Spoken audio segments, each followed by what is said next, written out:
no soy tan alta.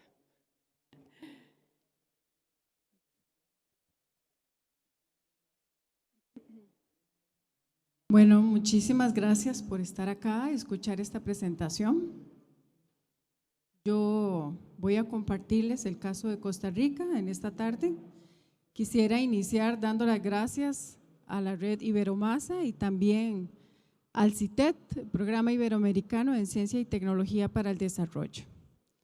En general, voy a dar una explicación, un vistazo general sobre cómo está la situación en mi país y les ruego pues vayan anotando sus dudas que con mucho gusto después las vamos a abordar.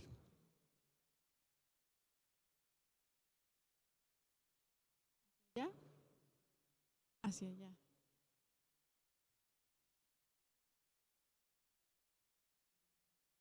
No quiere.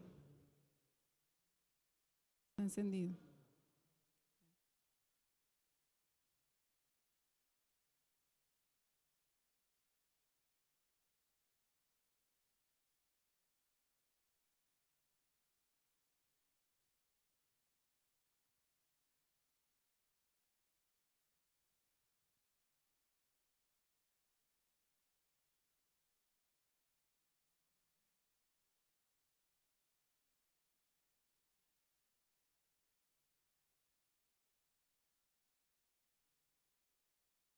Bueno, ya casi iniciamos.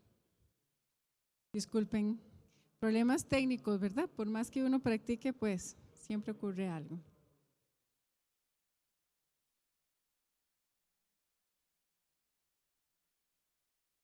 No hay problema, si no yo te puedo ir diciendo y vas avanzando. No hay problema. De todas maneras, es pantalla, entonces les voy a señalizar con mi mano. ¿Sí?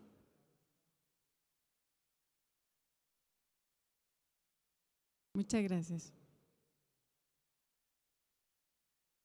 Son muchas fotografías, así que no pasa nada. Gracias. ¿Lo arreglaste? Muchas gracias. Bueno, muy bien. Esta es Costa Rica, es un país relativamente pequeño, 54,000 kilómetros cuadrados. Y acá ustedes pueden observar en los diferentes colores zonas de vida. Eso significa presión, temperatura, que a su vez es un reflejo de la altura, presión, temperatura y humedad relativa. Que la humedad relativa va a generar procesos diferentes para la producción de biomasa. Está dividida por territorios, que son todos esos que ustedes observan, listados. Estos territorios muestran los accesos, porque en Costa Rica tenemos un relieve bastante pronunciado, muchas montañas.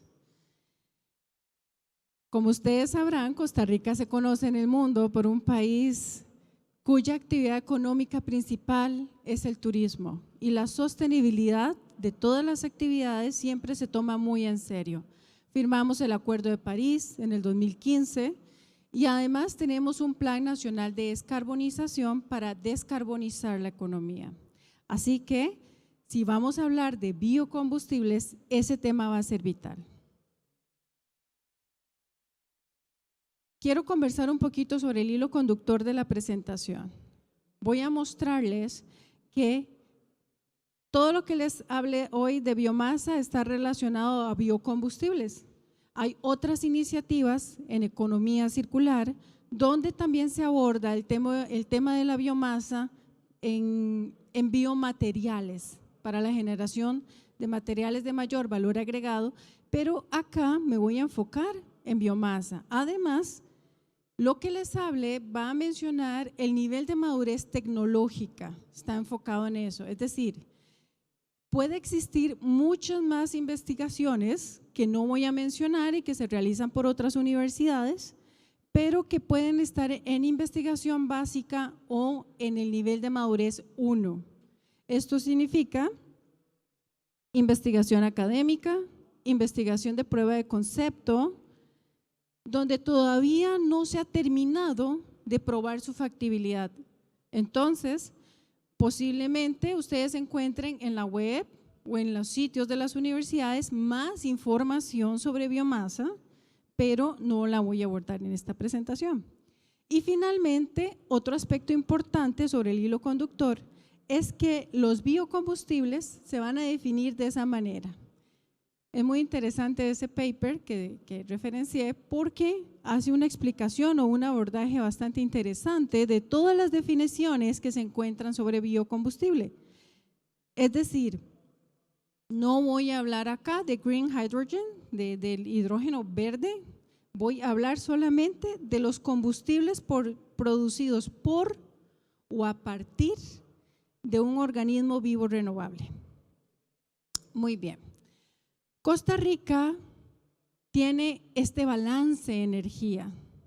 Al lado izquierdo, ustedes van a poder observar con flechitas las líneas delgadas de las fuentes primarias de energía y al lado derecho, en el diagrama de Sankey, van a poder observar en qué se consume esa biomasa. Ahora bien, antes de venir a esta presentación, corroboramos el valor de biogás, puesto que realmente el biogás se está utilizando en la agroindustria.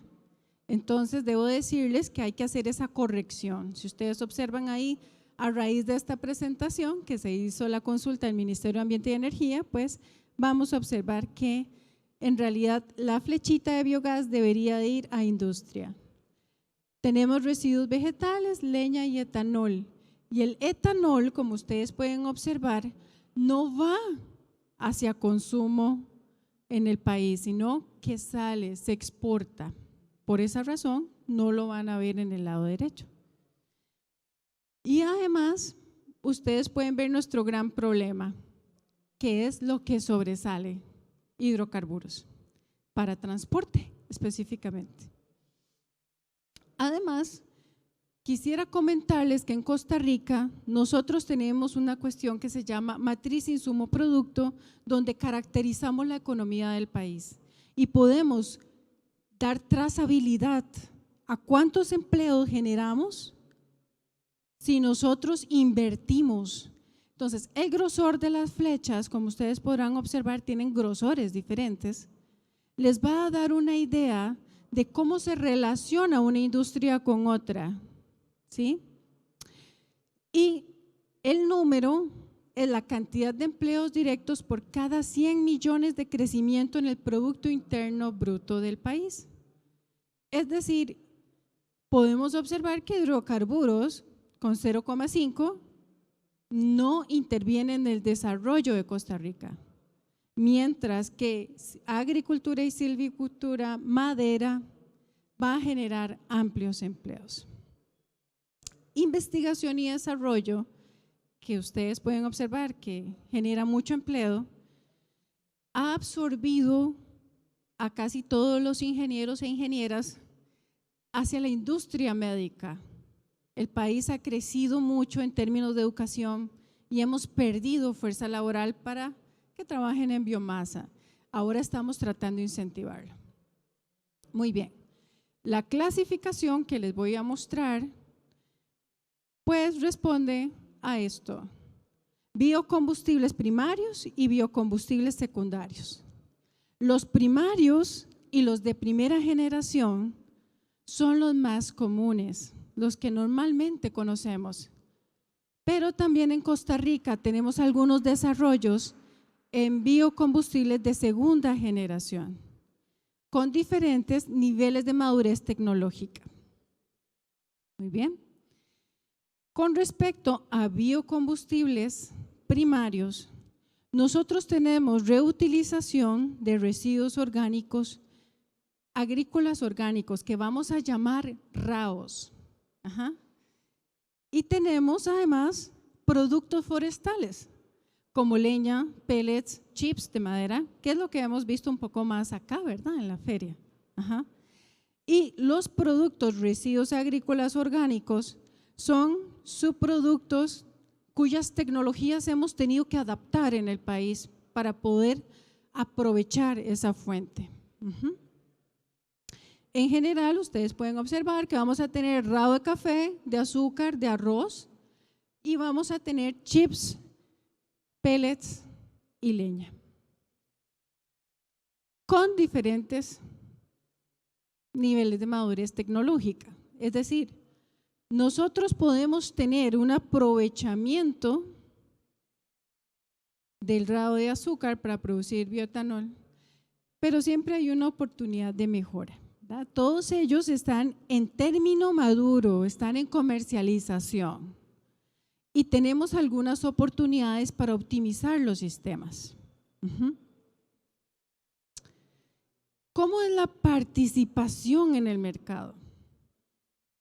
Consumimos bastante energía en relación con otros países también de Latinoamérica, especialmente de Centroamérica, diría yo.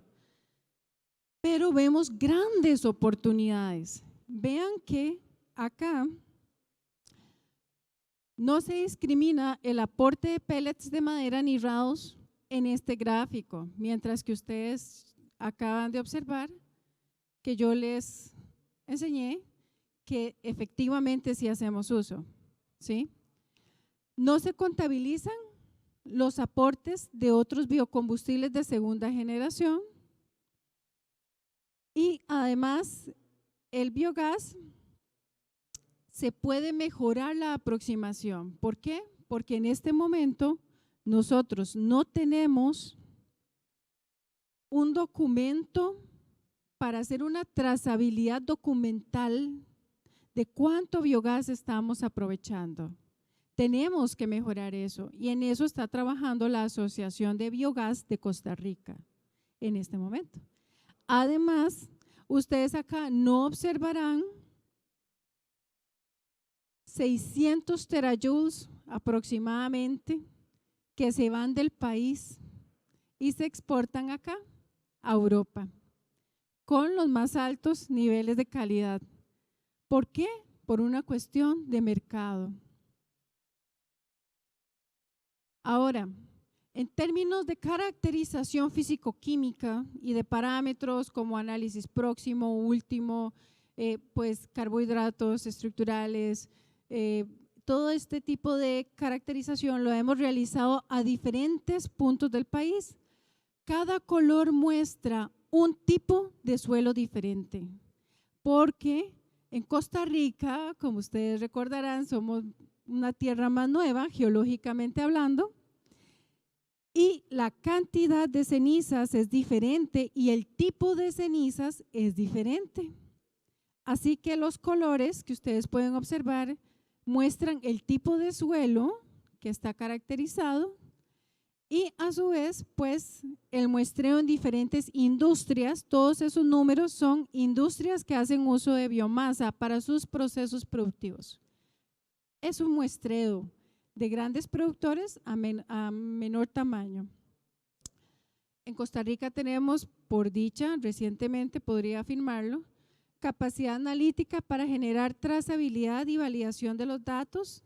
Nosotros usamos ISO 17025, usamos otro tipo de normativa que a veces pues nos cuesta un poquito y tendríamos que hacer un trabajo para compatibilizar la normalización con respecto a España, por ejemplo.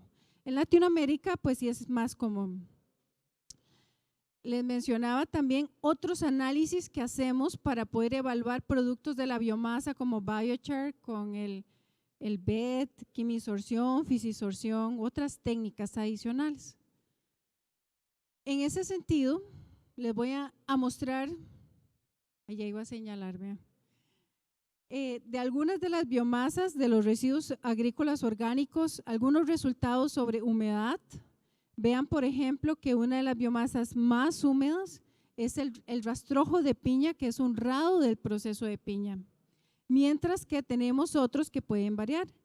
Y ahí sobresalen esos dos puntillos si observamos que se desvían de la tendencia, que corresponden a una variación de humedad del bagazo por resultados en almacenamiento. Y observamos un impacto importante sobre el equilibrio psicométrico. En cenizas vamos a poder observar también algunos puntitos que pueden sobresalir. Hemos realizado algunos análisis de diseño de experimentos para poder determinar si hay, estadísticamente hablando, significancia o no en los tipos de suelo que les mostré, en los colores que hablamos. Además, con respecto a cenizas, vamos a ver que Costa Rica tiene biomasas con un alto porcentaje de cenizas en relación con otro tipo de biomasa en otras latitudes. Y eso sospechamos que debe ser por su naturaleza volcánica. Así que cuando hablamos de condiciones de operación y otras cosas, pues sí, realmente tenemos que hacer modificaciones ingenieriles para poder responder u optimizar al sistema. El análisis elemental lo hacemos por el método Dumas también, y pues nos ha ayudado a realizar los balances de masa y energía que requerimos y establecer las condiciones de operación del sistema para los diferentes tipos de biomasa. Estas son las fórmulas empíricas que son las que utilizamos para realizar los balances de masa. El poder calórico inferior, base seca, es diferente al de base húmeda. El de base húmeda nos muestra realmente si hay esa ganancia energética y como podemos observar, si no se pretrata el rado de piña, pues no nos estaría aportando en ese proceso energético. Por esa razón, tenemos que hacer ciertos pretratamientos y que termodinámicamente todavía se mantenga pues los beneficios que nos puede dar ese residuo orgánico. Otro aspecto es que alguna de la biomasa, pero vean que casi que es la piña también, es azufre. Costa Rica es el primer país exportador de piña en el mundo. Entonces, fíjense que es muy importante resolver este problema. Hemos realizado estudios para comparar por método de bomba calorimétrica, el método teórico, qué tanta desviación hay entre los valores experimentales observados en las diferentes industrias.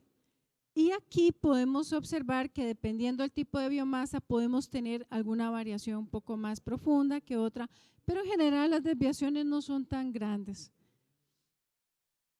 Ahora bien, en el contexto forestal hay algún aspecto importante que considerar. Vean, por ejemplo, que a pesar de que nosotros observamos un incremento sustancial en la producción total de plantaciones forestales, en términos de reforestación o tasa de reforestación, sí vemos un decrecimiento. Y eso se da porque Costa Rica crea lo que se llaman pago por servicios ambientales, que es lo que ha generado económicamente ese incentivo para que ellos produzcan y sean reconocidos económicamente para mantener su bosque o para explotarlo de manera sostenible. Tenemos áreas de ecodiseño como el Colegio Federado, el Laboratorio de Arquitectura Tropical trabajando en esto, investigación de punta en el mejoramiento genético por GenForest, FONAFIFO. Tenemos diferentes entidades que dan soporte para el desarrollo. Además, pues algunos datos que incluso han sido muy satisfactorios y la idea es atraer inversión privada para que puedan pues invertir en el sector forestal. Tenemos una planta grande de peletizado, bueno, no sé qué tan grande podría ser con respecto a las de acá, pero relativamente grande, para nosotros pequeñitos. E industria, en este caso llantas, la producción de llantas, que hace uso de la biomasa. Ahora actualmente, como ustedes escucharán, Costa Rica es uno de los países que produce energía eléctrica más limpia, porque nos basamos en hidroelectricidad y geotermia. Eso ha hecho que la biomasa compita en calderas con las calderas eléctricas y en este momento se está negociando en términos de precio ¿Cuánto se puede bajar el kilowatt hora para poderlo utilizar? Hemos realizado estudios de valorización económica con cooperación externa, cooperación internacional que han apoyado para desarrollar esta industria. Este proyecto es importante porque no solamente es el estudio de la disponibilidad, sino también el estudio social de cómo se pueden organizar estos productores y además una evaluación económica financiera sobre el aprovechamiento en generación de energía. Tenemos mapeado, geolocalizado, cómo podría ser esa dinámica en función del potencial del volumen, ¿sí? Esto es súper importante, ayer lo mencionaron y creo que es uno de los aspectos claves que puede generar factibilidad o no de un proyecto. Y hemos hecho, perdón, los cuadritos verdes es porque, para no decir los nombres de las empresas, se han realizado evaluaciones multicriterio para poder priorizar también sobre cuál debería ser el enfoque. Con eso se han generado modelos de negocio, porque a fin de cuentas, si queremos que esto funcione, tiene que ser un negocio, ¿verdad?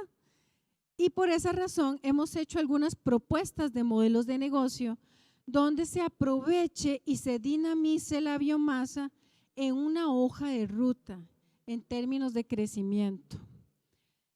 El modelo 2, que es muy importante, pues sí es necesario que una industria implemente la caldera de biomasa y ahí pues creo que esta feria podría ser muy funcional, muy productiva, ¿verdad? Para que se vean opciones y alternativas, especialmente en esta zona de desarrollo forestal. Actualmente, como les decía, estuvimos trabajando para que se implementara un centro de acopio donde jurídicamente y socialmente funcionara algo. Y vean qué interesante, se implementó una cooperativa. Esto ha sido realmente muy positivo. Vean que es el 11 de junio del 2021, recientemente, hemos logrado pues observar esto, así que si alguien está viendo esta presentación, mis felicitaciones a los 40 productores forestales que forman parte de ella. Y la idea es de que se pueda evidenciar como un caso de estudio ese desarrollo rural. Tenemos un impacto socioeconómico medido para desarrollar este tipo de proyectos, donde vemos que solo en silvicultura son 145 empleos adicionales, sin considerar la cadena de valor de otros empleos indirectos relacionados a esto. Y tenemos además una inyección que tal vez para muchos $1 millón al año no es mucho, pero para Costa Rica y en esa zona sí lo es. Bueno, ahora vamos a cambiar de tema. Todo eso era compuestos sólidos primarios. Ahora voy a hablarles de los biocombustibles secundarios, de los de primera generación, biodiesel. En biodiesel hemos realizado investigación básica, ya factibilidad, muchos estudios relacionados al tema y ya estamos pues practicando en dinamómetro, ver el desempeño. Ciertamente faltan algunas cosas que ahorita les voy a mencionar, pero se ha crecido mucho en términos de mejoramiento genético, cultivo, ¿verdad? Desde la parte donde sale la planta hasta donde es aprovechada, ¿sí? En general, los estudios que podemos observar y pruebas que se han realizado con Jatropha curcas, higuerilla, palma aceitera, coyol. De eso no sé mucho porque como no soy agrónoma, pero les puedo canalizar las dudas. Este programa, no lo mencioné, es un programa muy importante del Ministerio de Agricultura y Ganadería. Programa de investigación, se llama PITA Bioenergía, es como muy famoso, ¿verdad?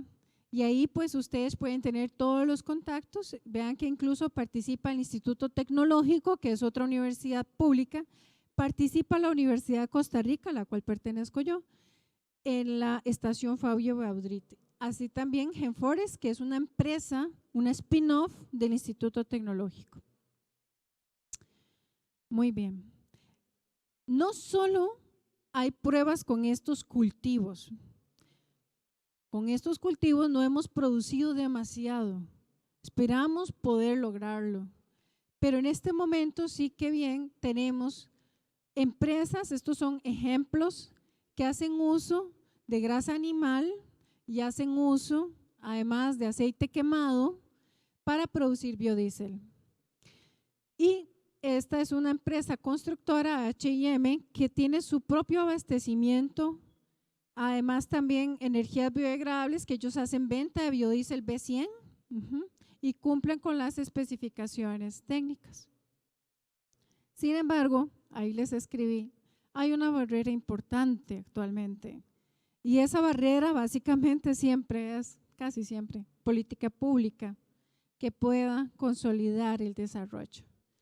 Entonces, pues sí, requerimos de una política pública integral que considere fuentes adicionales, fuentes como cultivos, que esos que les mostré, adicionales a las que en este momento se utilizan a nivel comercial, optimización del proceso, despliegue de prototipos y, por supuesto, un sistema que evite que se oxide el producto en un país pues bastante húmedo, ¿sí? Ahora les voy a hablar del café. El café es otro caso de éxito que ha venido a jalar, a empujar otras agroindustrias. Quizás ustedes conocen el café tostado, que es el que tomamos en la mañanita y bueno, y a mí me hace mucha falta en los hoteles, ¿verdad? Normalmente vemos el café de esta manera, pero este es el fruto de café y para que pase acá vamos a requerir generar residuos. Y esos residuos agrícolas orgánicos no es el grano oro, que es el que ustedes observan dorado, sino que vamos a observar al lado una montaña que son otro tipo de residuos. Entonces, les hice esta diapositiva para resumir. Ahí podemos observar que podemos tener pulpa de café, podemos tener pergamino, podemos tener mucílago, aguamieles y podemos tener cascarilla, pulpa, mucílago y aguamieles, ¿sí? Y de cada uno de ellos tenemos biocombustibles diferentes también, dependiendo cómo se utilicen. Pueden ser sólidos, pueden ser combustión directa, ¿sí? Entonces, este es un resumen de biodigestión, donde vamos a observar que también la participación del residuo en biodigestión es importante, ¿verdad? Vean que se utiliza mucílago, que incluso se puede alimentar o combinar con una fuente pues ganadera. Este es un reporte, el último se reporta el 2017 y Asobiogás ha venido a fomentar el uso de biodigestores, asimismo una empresa que se llama Biogás, con un compañero, Joaquín Víquez. El potencial de metano muy alto, pero como ustedes sabrán en sus países también, lo difícil es cómo captamos esos residuos para producir más. Para combinar fuentes como estas purinas con materiales lignocelulósicos cuya bioconversión es un poco más demandante, se tiene una planta en el Instituto, el Centro de Investigaciones Agronómicas para realizar pruebas. Esa planta de pruebas es una planta piloto alemana que se adquirió también por una inversión que hizo la universidad para poder soportar o apoyar este tipo de programas, y también se tiene este otro proyecto que ustedes ven en verde, es un proyecto de un biodigestor termofílico con la Universidad de Michigan. Eso en investigación, pero esta es una tecnología que ya se utiliza en el país, ha mejorado con la intervención de diferentes entidades. El Instituto Costarricense de Electricidad fomentó un proyecto, el Zika centroamericano, etcétera. Y actualmente pues se utiliza el biol, se utiliza los residuos más sólidos, se producen fertilizantes y se produce biogás con el que se suministran las bombas que está regando o cocinas o lechones. Hay biodigestores un poco más grandes. Lo que no tenemos son biodigestores termofílicos grandes, no se ha logrado escalar. Pero en general, estas son las líneas de aprovechamiento. Se usa el biogás, pasa a la generación de energía, va a la finca, o el fuente de líquido se trata, se descarga, se irriga, y los sólidos residuales hasta llegar a fertilizantes, como les mencionaba. Se aplica ingeniería, antes no, desde que esto ha evolucionado, ha mejorado sustancialmente, es más seguro, diseñamos filtros que proporcionan un uso seguro del biogás. Quizás no son tan sofisticados porque los sistemas son más pequeños, pero sí se ha realizado simulación multifísica y demás para el diseño de procesos.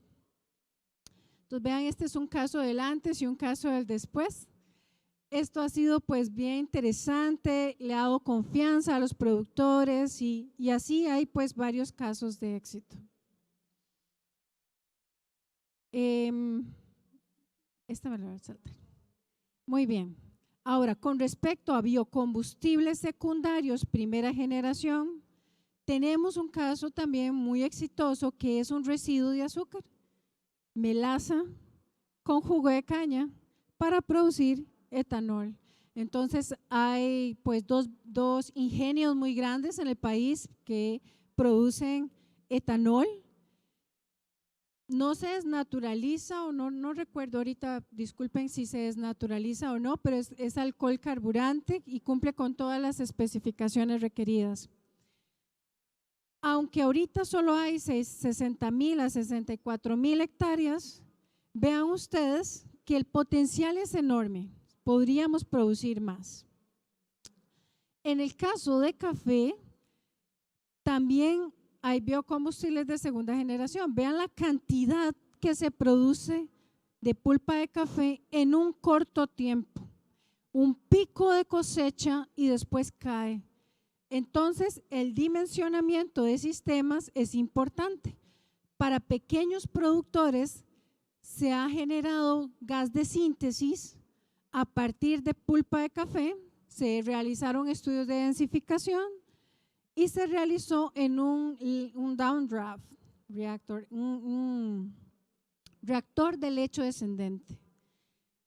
Sin embargo, para los grandes, el de lecho descendente es restrictivo, por tanto desarrollamos otra tecnología que es fluidizada, que no requiere densificación y que termodinámicamente nos permite ofrecer una mejor solución. En este momento, este proyecto está en un nivel de madurez 6, ¿sí? El contenido de potasio es específico y es muy propio de la pulpa de café y eso ha generado pues que el despliegue tecnológico sea más lento.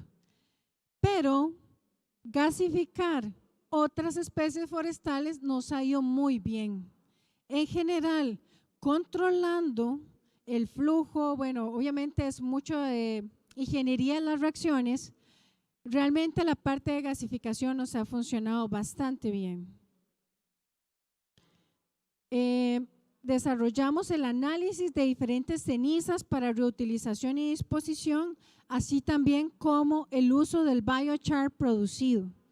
Eso no está totalmente desarrollado. En este momento se está realizando la evaluación de esos productos y con respecto a el rado de piña, hemos realizado experimentación también. Vean que es un TRL2, ¿verdad? Todavía estamos en proceso, pero bueno, ya empezamos. Y esto es con residuos de piña, donde se generan toneladas. Entonces aquí les traje un gráfico. ¿Qué es lo interesante de la piña? Y es una oportunidad de negocio interesante, ¿verdad? Es una oportunidad de negocio para quien quiera desarrollar esta tecnología, porque estamos produciendo de manera continua a través de todas las semanas del año, a diferencia del café, ¿verdad? Pero 1,6 toneladas por hora de gas de síntesis es algo muy atractivo para la generación de energía. Hemos analizado diferentes biomasas para poder comprender si las cenizas son altas, media, baja, cómo se clasifican para el desarrollo de las parrillas en gasificadores industriales, así también métodos de carbohidratos estructurales. En general, les puedo comentar que hemos trabajado duro, y ahí específicamente mi persona, para desarrollar esta tecnología y generar también procesos de limpieza del gas de síntesis con catalizadores verdes que son bien requeridos también en el país.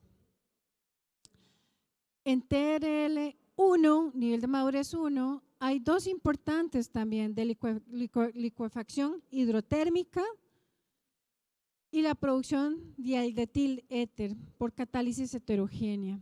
Eso en la Escuela de Ingeniería Química. En el Instituto Tecnológico, que es otra universidad, ya ellos tienen un TRL 9 en lo que es la producción de microalgas. Así que también es algo muy interesante si se puede acoplar a un proceso como producción de cemento, geotermia, etcétera. Se han modificado las especies para adaptarlas genéticamente a que puedan responder a esa necesidad. Como mensaje final, pues pareciera todo muy bueno, realmente no, es muy gratificante, no me siento mal de poder decir que el esfuerzo se ha visto reflejado en esos avances, pero como mensaje final creo que la tarea principal para Costa Rica es integrar todo esto en una política pública general que permita el despliegue comercial y de seguridad a largo plazo a los inversores, porque a fin de cuentas ese es el mecanismo que ayuda a que el negocio realmente se consolide y se crezca, ¿sí? Muchas gracias por la atención y no sé si tienen…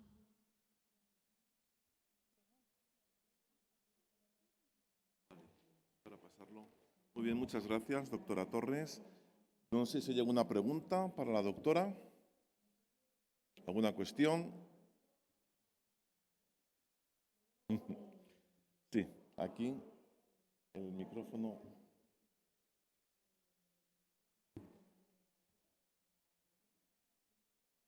Buenas tardes, Juan Gaibor de la Universidad Estatal de Bolívar, Ecuador.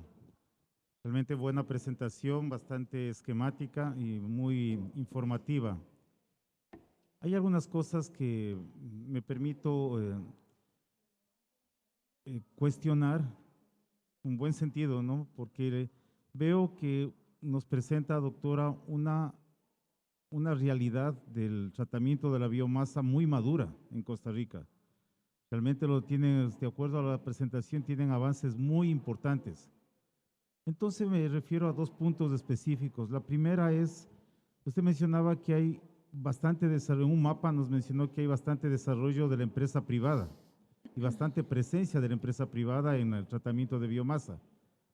Y por otro lado nos mencionó una iniciativa a nivel cooperativista, que es del que estoy más interesado. ¿Cómo le surgió? ¿En qué sentido está? ¿Cuántas cooperativas hay en el país? ¿Por qué otras cooperativas no trabajan en ello? ¿Por qué se seleccionaba una cooperativa? Que no lo sé, no es de acuerdo a la realidad, pero me nace, porque tenemos la misma idea para mi país. Y en segundo lugar es la diversificación que ustedes tienen en el estudio de la biomasa en las universidades de su país, que me parece excepcional. Entonces, ¿cómo podríamos trabajar? Porque se ve que tienen completo, que tienen trabajando con otras instituciones. Pues esas dos cuestiones me gustaría, doctora, si nos pudiera ampliar un poco, que me parecieron muy interesantes su presentación. Muchas gracias por la pregunta. Creo que aquí puedo responder. Con respecto a la cooperativa, nosotros pudimos proponer esto con base en un estudio que financió el Banco Interamericano de Desarrollo. Fue un apoyo muy interesante y parte de los resultados lo que quería promover era como un caso de estudio y poder transferir posteriormente a otros países en Latinoamérica. Así que yo esperaría que se pueda compartir. Pero realmente sí, hubo que entrevistar. En la zona habían 69 productores, hubo que visitarlos, se realizaron alrededor de 200 encuestas, un trabajo de campo bastante completo para poder llegar a datos más sólidos. Sin embargo, a raíz de este proyecto que hubo financiamiento, cooperación no reembolsable, pues se logra interactuar con municipalidad, con empresa privada y con organizaciones de otra naturaleza, más privadas, ¿verdad? Los empresarios. De no haber tenido el fondo, posiblemente pues es más difícil, ¿sí? Eso generó que ellos mismos se conocieran y alrededor de 40 productores son los que formaron la cooperativa. En Costa Rica hay un desarrollo del cooperativismo bastante importante. De hecho, muchas de las distribuidoras de electricidad a nivel rural son cooperativas y eso también data de 1980, cuando hay cooperación desde Norteamérica con AID en Costa Rica, ¿verdad? Entonces, existía una plataforma que podía fomentar eso. Ahora, se puede realizar en cualquier país, ¿verdad? Que tenga una ley de cooperativismo y realmente yo lo sugeriría, es un modelo social muy interesante que genera compromiso porque es de ellos mismos, ¿sí? Eso por un lado. Con talleres y demás, con mucho gusto también podemos colaborar para comentarle un poco, pues, cómo fue el proceso. Se realizaron talleres de Design Thinking, que es como una metodología para conocer qué les interesaba a ellos, qué querían aplicar, y con base en esos resultados se establecieron las primeras ideas y se sometió a validación, se retroalimentó y nuevamente se entregó una versión final.